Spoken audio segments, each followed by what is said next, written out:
Class 10th आ गया result. मुझे पता है आप में से बहुत सारे जो बच्चे हैं आज के रिजल्ट से उतने खुश नहीं होंगे, इतना सेटिस्फैक्टरी रिजल्ट नहीं आया आपका। ये मैं पूछ नहीं रहा हूँ, ये मैं बता रहा हूँ आपको। क्लास 10 का सेटिस्फैक्टरी रिजल्ट नहीं आएगा क्योंकि न्यू एजुकेशन पॉलिसी इसकी रिस्पॉन्सिबल है। जो प्रेजेंट गवर्नमेंट ने जो कुछ पॉलिसी चेंजेस किए हैं ना, आपके क्वेश्चन पेपर में चेंज किए हैं, क्योंकि ये जो है ना क्लास 10th के लिए नहीं, क्लास 12th के लिए भी ये चीज़ चल रही है। इवन नीट में भी देखो बच्चे रो रहे हैं। तो क्या गवर्नमेंट जो है, क्या जो पॉलिसी है ये हमारे लिए गलत हो गई है? अच्छा, एक चीज़ और मैं आपको बताऊं, बहुत बड़े बड़े एडटेक प्लेटफॉर्म्स हैं यहाँ पर। उन लोगों ने तो करंट ईयर क्वेश्चंस और हम ही हैं बस हमारा कर लो, मैराथन देख लो, ये देख लो, सुबह 4 बजे का लेक्चर देख लो। देखा ना सब लोगों ने, आ गया ना क्वेश्चन, अब आ गया ना रिजल्ट। तो यहाँ पर क्या चल रहा है भाई? एक्चुअली क्या है ये सब जो है? जब हम विक्टिम बन रहे हैं, आप विक्टिम बन रहे हो, आप विक्टिम बने इस चीज़ के कि आपने इतना ज़्यादा ट्रस्ट किया सब पे, लेकिन आपका जो रिजल्ट है वो खराब है। तो क्या रीज़न है इसका यार? मतलब मुझे समझ में आ चुका है एक्चुअली। मुझे बहुत पहले से समझ में आ गया है। मैं 10-12 साल से, पिछले 10-12 साल से मैं क्लास 10 के बच्चों को गाइड कर रहा हूँ। मैं बताऊँ क्या मेन रीज़न है? मेन रीज़न वो टीचर्स नहीं है। मेन रीज़न जो है वो गवर्नमेंट नहीं है। एक्चुअली मेन रीज़न ये है कि या तो टीचर्स को ये नहीं पता कि बच्चों को टीचर्स टेक्निक सही तरीके से गाइड कैसे करते हैं। दूसरी बात, मान लो यदि कुछ बच्चे जो है परसेंटेज ला लेते हैं, जैसे कुछ बच्चों ने 100 बच्चों ने 99% ला लिया, तो अब बस वही उनके लिए हैं, बाकी की किसी बच्चे से उनको कोई मतलब ही नहीं है, क्योंकि अब उससे उनकी नई बैच खरीदने वाले हैं वो। खैर, ये पार्ट ऑफ बिजनेस है, उससे मुझे कोई लेना देना नहीं। लेकिन जो मेन गलती है ना इसमें, मेन गलती आप लोगों की है। आप लोगों की गलती ये है क्योंकि हम सब जो है, मैं स्टूडेंट की तरफ से बोल रहा हूँ, आप लोग बच्चों प्लीज़ मेरी बात ध्यान से सुनना। आप लोग ऑथेंटिक जो इन्फॉर्मेशन है, खैर आप तक पहुंच नहीं पाती, लेकिन यहाँ पर पढ़ना कैसे है, टीचिंग टेक्निक्स क्या होती है, स्टडी टेक्निक्स क्या होती है, इसके बारे में ना कभी कोई रिसर्च करता है ना बच्चों के सामने लगता है। क्योंकि यदि कोई टीचर बच्चों को ये सिखा दे कि भैया how to catch a fish, तो कभी भूखा रहे ही ना, है ना? वैसे ही यदि टीचिंग टेक्निक या लर्निंग टेक्निक जो है, लर्निंग टेक्निक की मैं मेन बात करूंगा यहाँ पर, यदि वो स्टूडेंट्स को सिखा दी जाए तो फिर भाई क्या बात है, फिर तो बच्चे को टीचर की ज़रूरत ही क्या रहेगी।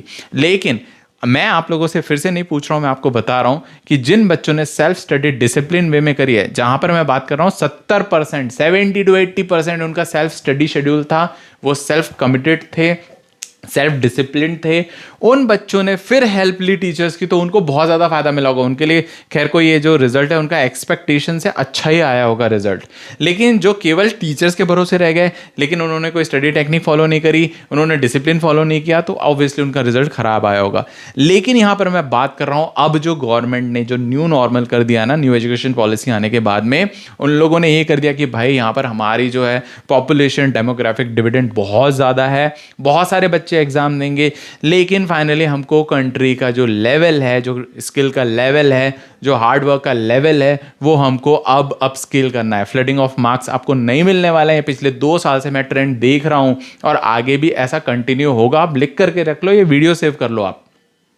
फ्लडिंग ऑफ मार्क्स बिल्कुल गवर्नमेंट ने बंद कर दिया है। उस गवर्नमेंट को, प्रेजेंट गवर्नमेंट को अब सही मायने में मेहनत करने वाले talented man power, skilled personal चाहिए। अभी देखिए इंडिया पाकिस्तान का युद्ध हुआ, वॉर हुआ, और वहां पर कितना बढ़िया डिफेंस सिस्टम हमने काम किया। तो लिटरली वहां पर स्मार्ट लोग हैं यार जो वहां पहुंचे हैं। तो गवर्नमेंट को अब यही चाहिए, जैसे चाइना में गाँव का एग्जाम होता है ना, कोई कॉम्प्रोमाइज़ नहीं होता भाई। कभी रिसर्च कर लेना उस पर कि गाँव का एग्जाम किस लेवल का होता है। तो सही मायने में जो है ना, टॉप लेवल पे, टॉप इंस्टीट्यूट में जो होते हैं ना, एक जेन्युइन टैलेंट मेहनत करने वाला जो है वो जाए। यही गवर्नमेंट का अब ट्रेंड है और इसलिए न्यू एजुकेशन पॉलिसी लाई गई है, ताकि हम ऐसे टैलेंट को ही फिल्टर करें। अब जो फ्लडिंग ऑफ मार्क्स है, जो दे दिया नंबर 90%, 99%, हाँ वाला के खुश हो गए, इससे काम नहीं चलने वाला। और दूसरी बात यह है, मैं बार बार अपने वीडियोस में बता रहा हूं कि यार आप लोग सीबीएसई का जो ब्लूप्रिंट है, ब्लूम्स टैक्सोनॉमी, अपने टीचर से पूछो, अपने प्रिंसिपल से पूछो, वही आपको बता पाएंगे। उनको थोड़ा सा आप इसके लिए अलर्ट करो यार कि इसके बारे में हमको बताओ। हर बार सीबीएसई उसी सिंपल सी एनसीईआरटी बुक से नया नया पेपर ला देता है। ये क्या माजरा है यार?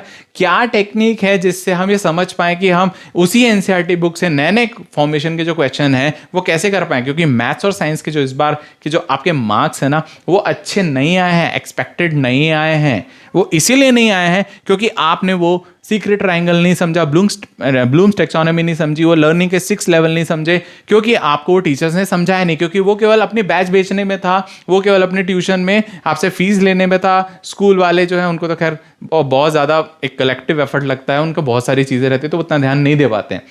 लेकिन ये जो माइक्रो टेक्निक्स हैं इस पे कोई बात ही नहीं करता। सही मायने में यार मैं एक एवरेज बच्चा हूं, एक एवरेज बच्चा टॉपर को कैसे बीट कर सकता है ना? हार्डवर्क जो है वो टैलेंट को कैसे बीट कर सकता है, अर्जुन को एकलव्य कैसे बीट कर सकता है, ये सारी चीजें ना कोई नहीं बताता। अर्जुन को एकलव्य ने बीट किया था बिना टीचर के यार, केवल उसके पास टेक्निक थी, हार्डवर्क था, डिसिप्लिन था। वैसे ही मैं अपने चैनल पे आपको बताता हूँ एक्टिव रिकॉल स्पेस रेपिटेशन की जो टेक्निक है वो कैसे आप एक एवरेज अबव एवरेज स्टूडेंट बनकर टॉपर को बीट कर सकते हो। लेकिन इसके लिए सेल्फ डिसिप्लिन चाहिए। वो सब तो हमको कोई मतलब ही नहीं है। हमको तो जो है ये इधर उधर के उनकी बस टीचर जो है वो नाच रहा है आजकल, जो है वो बॉलीवुड स्टार बना हुआ है आजकल टीचर, ये सब देखना है, ये सब टीचर को दिखाना है यार। उनको तो अपनी रोटी सेकना, अपना धंधा करना है, वो तो करते रहेंगे। लेकिन हम एज अ स्टूडेंट जो है वो एटलीस्ट इस पॉइंट पे तो समझ सकते ना कि यार ये मेरी एग्जाम है, मुझे इसको क्रैक करना है, तो मुझे एक्चुअल क्या करने की जरूरत है। टीचर का काम केवल 50% होता है पढ़ाने का, 50% टास्क होता है बस उसका। बेस्ट से बेस्ट टीचर हो, ब्रह्मा जी आ जाएं यहां पर पढ़ाने के लिए, वो पढ़ा करके चले जाएंगे, लेकिन 50% ही काम हुआ है। 50% बाकी का जो काम है ना आपकी सेल्फ स्टडी का काम होता है। जब तक आप उस सेल्फ स्टडी को अच्छे से नहीं करोगे ना तब तक भूल जाओ, और उसके लिए प्रॉपर टेक्निक समझने की जरूरत होती है, सीखने की जरूरत होती है। जो टीचर्स की ड्यूटी है वो बताएं। हर बार वीडियोस के भरोसे रहना, हर बार उनके भरोसे रहना, ये बच्चों को इंटेलेक्चुअली हैंडीकैप्ट करता है, और वो हो रहा है। बेचारे साल भर बच्चे रहे, हाँ भाई मैं कर लूंगा, मैं कर लूंगा, मैं हूं तुम्हारा भैया है यहाँ पर, वो सब संभाल लेगा। ऐसे ऐसे रील्स और शॉर्ट्स देखे आप लोगों ने।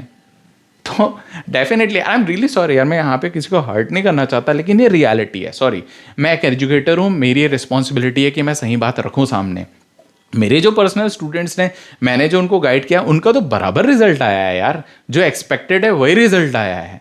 जिन बच्चों ने लापरवाही करी उनका रिजल्ट नहीं आया है। इसलिए इतना कॉन्फिडेंटली मैं यहाँ पर बैठ करके आपके सामने बात कर रहा हूँ, क्योंकि आज रिजल्ट मेरे सामने है मेरे बच्चों के।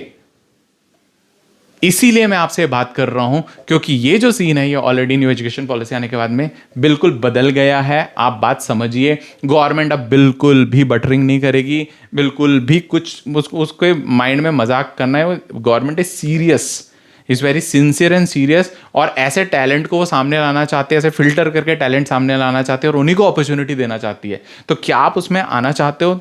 कोई बात नहीं, क्लास 10 के रिजल्ट की कोई वैल्यू नहीं है, मैं आपको बता रहा हूं, कोई वैल्यू नहीं है। केवल बस एक मार्कशीट है, आपका बर्थ सर्टिफिकेट है, बस बर्थ सर्टिफिकेट है वो। लेकिन अब यदि इसको आपने सीख लिया और सेल्फ लर्निंग की इंपॉर्टेंस समझ ली ना, और स्टडी टेक्निक, सही में इतने सारे वीडियो हैं यार यूट्यूब में यार। आप active recall space repetition what is the best study technique, ये गूगल में टाइप करके देखो यार, इतना आप कर चुके हो। लेकिन केवल और केवल हमारी लापरवाही के कारण से हम लोग ये नहीं करते, और ये आपको मानना पड़ेगा, ये आपको मानना पड़ेगा। इसीलिए अभी भी समय है, 11th है, 12th है, इसमें ये चीज़ डेवलप कर लो, क्योंकि आपको स्टडी में मोटिवेशन तब मिलेगा जब आप देखिए, motivation is a myth, actually discipline होता है। जैसे हम कोई चीज़ करते जाते हैं ना तो वो डिसिप्लिन आते जाता है और उससे मोटिवेशन मिलता जाता है। तो वो हैबिट हमको डेवलप करना पड़ेगा, और अभी भी समय है। आप ग्रेटेस्ट कमबैक कर सकते हो क्लास 11th में, क्लास 12th में हो सकता है अभी आपके कम परसेंटेज बने, लेकिन क्लास 12th में जाते जाते यदि आपने ये सब चीज़ें डेवलप कर ली, चीज़ें समझ ली, तो उसके बाद में आपका रिजल्ट एकदम से स्काई रॉकेट होगा। और होगा ये कोई लक नहीं है, क्योंकि लक आपके हाथ में है। यदि आपने ये सब चीज़ें करना शुरू कर दिया तो ये जो आज का दिन है, ये जो वीडियो है ना, इसको सेव करके रख लो आप, डेफिनेटली आपको सक्सेस मिलेगा। लेकिन स्टडी टेक्निक, सेल्फ स्टडी पे ज़्यादा फोकस करो। हमें अपनी पढ़ाई की जिम्मेदारी खुद लेना है, और इतने सारे AI टूल्स आ गए हैं, मैं बताता हूँ। नोटबुक एलम के बारे में मैंने आपको बताया। एंकी जो है यार, मतलब आपका पर्सनल ट्यूटर है यार। एक बार फ्लैश कार्ड उसमें बना करके रिवाइज करके तो देखो। कोई ट्यूटर नहीं, एक आपके पास 24 घंटा ट्यूटर है यार, वो आपके फोन एडिक्शन को भी कम कर देगा।